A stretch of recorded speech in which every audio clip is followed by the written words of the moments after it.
Hello, good day everyone. Ito nga po pala si Brother Giselle. Yan. Isang stroke victim. Ngayon po ay nagbibideo ko ng aking mga karanasan para makatulong naman sa mga nabiktima rin ng stroke. Anong nangyari po sa akin ay nagkaroon ako ng mild stroke. Tapos lahat ng kaliwang bahagi ko naapektuhan kasi nga yung clot sa brain ko sa kanan. So, reverse yung naging problema. Una kong napansin sa aking sarili ay yung pagkangiwi ng aking mukha. So, dito po ganun, pakaliwa. Or face trap ang tawag sa English. So, sabi ko, paano kaya mawawala yun? Napansin ko na araw-araw nakaganyan lang ako, nanonood ng TV. Wala nangyayari. I could as well help myself kasi I believe na ako lang makakatulong sa sarili ko. Yes, may tulong ang aking family members, ang aking community. Pero kung hindi magmumula sa akin, walang mangyayari. Ganito pa rin ako habang buhay. So yun nga, tinulungan ko sa sarili, nagre-research ako, nanonood ng YouTube, ng iba-iba, kumukuha ng mga experiences ng ibang tao, kung anong ginawa nila. So, pinagsama-sama ko, tapos yun. Yun yung tumulong sa akin. Napansin nyo yung mukha ko. Ngiwi pa rin siya, pero hindi na siya yung kitang-kita. Ngayon medyo nabawasan na. Okay? So sana makatulong ito sa itong video presentation ko sa inyo. Alright?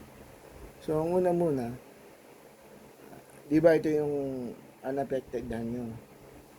Itong gamitin nyo, imasahin nyo mula noo, masahin nyo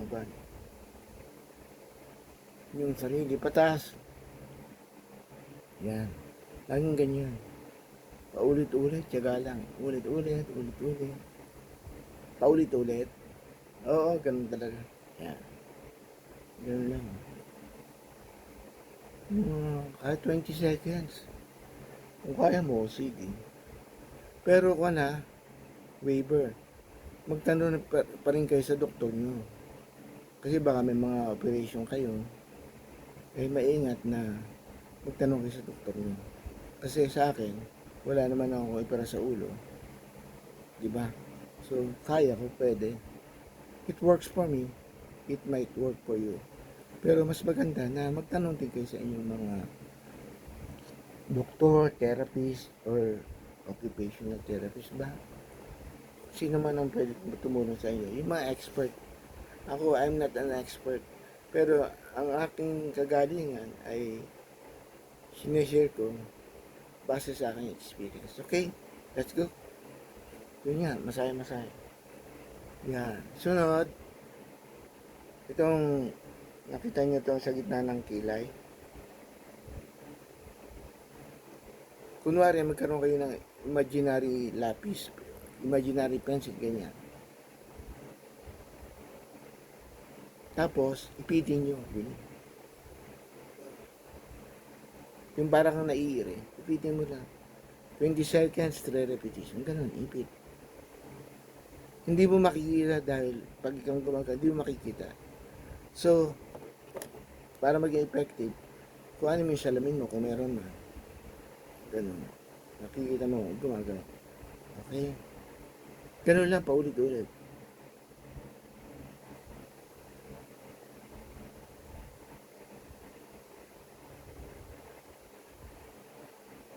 Okay. Kaya lang, 20 seconds. 3 repetition. Paulit-ulit. Ganyan. Ang sunod, yung kilay. Hindi ko na pinatatagal ha, kainan ang bahala. Ito, for the interest of time, unti-unti lang. O yung kilay naman, di ba, naka-down tayo. Palaging pataas yung ng ating kwan. Pataas para hinihi tayo ng tulong kay Lord. Lord, pagalingin mo na ako. Yan. Tapos yung Kilas, ganyan. Ganun din, 20 seconds, 3 repetitions. Umaga, gabi, ganyan. Ganyan o. 1. Ang bilang ko yan, ganito dati. 1, 2, 3, 4, 5, 6, 1. 1, 2, 3, 4, 5, 6, 2. Huwag yung madaliin. Basic. Kung ano lang kaya. 1, 2, 3, 4, 5, 6, 3. 1, 2, 3, 4, 5, 6, 4. Ganun lang ang pacing. Dandahan. Patience. Ganun. Paulit. Okay? Sunod. Ito. Yung pisingin sa kanan at sa kaliwa. So, kanan muna tayo. Kasi ang affected ko itong kaliwa. Inuuna ko itong kanan. So, hipa nyo. Pigilin nyo yung hangin sa loob. Okay, ganito. Ang kanan muna, tapos kaliwa, tapos uuna. Okay, game. 1.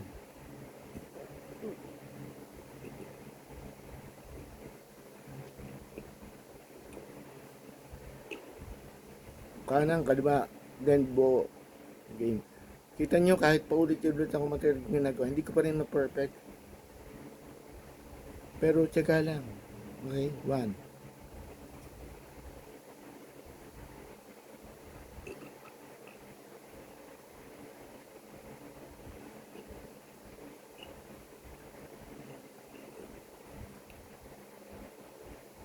Nakikita nyo, na i-move na natin.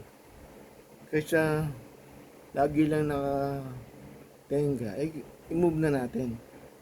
Di ba may kasabihan, use it or lose it. So, wag tayong habang buhay ng iwi, di ba? Next. Paulit-ulit lang ha. Yung lagi sinasabi ng doktor ko, paulit-ulit kung mag-exercise. Huwag kang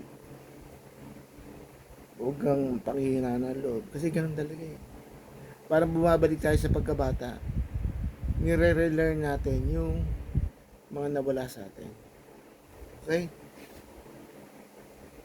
O yun. Ganun, paulit-ulit. Then next, yung sumunod, yung bibig mo, yung mouth mo, ibuka mo. O shape, okay? Una, malaking O, then maliit. Okay, game. 1.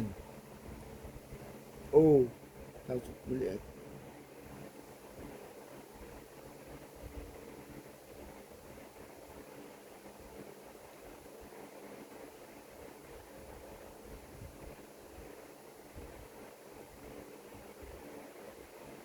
Paulit-ulit lang guys. Okay. So yan muna. Sa susunod, yung i-share ko naman sa inyo, yung mga experiences ko dati. So kailangan natin to para makabalik na tayo sa dating nating ginagawa. Ha? Sana makatulong sa inyo. Tsaka, exercise tayo. Galawin natin lagi, mga kamay, balikat, paa, para manumbalik tayo. Okay? Kasi tayo lang tutulong sa ating sarili. Copy? Very good. Okay, muli ito si Brother Giselle at sana makatulong ang video ito sa inyo. Sama-sama tayo na tumulong. Okay? Kaya natin to. Sa amin sa DepEd, may 1 DepEd tayo. Tayo lahat mga ka-stroke, kaya natin to. Muli, maraming salamat. Ingat tayo lahat. Bye.